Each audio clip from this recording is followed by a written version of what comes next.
Hello everyone, Assalamu Walaikum. How are you all? I hope you are well. Welcome back to my channel in this new video. Today's video, how to insert Hydra in Microsoft Excel. So let's start it.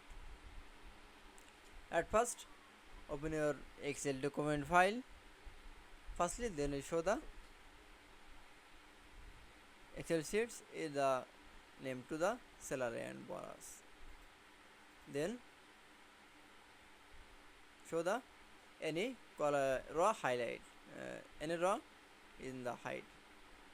Firstly, then any raw is the select this raw in highlight from the control plus 9.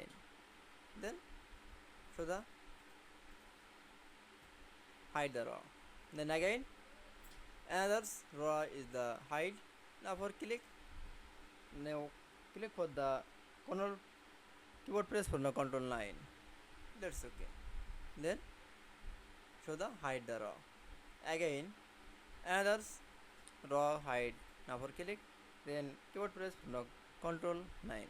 That's okay.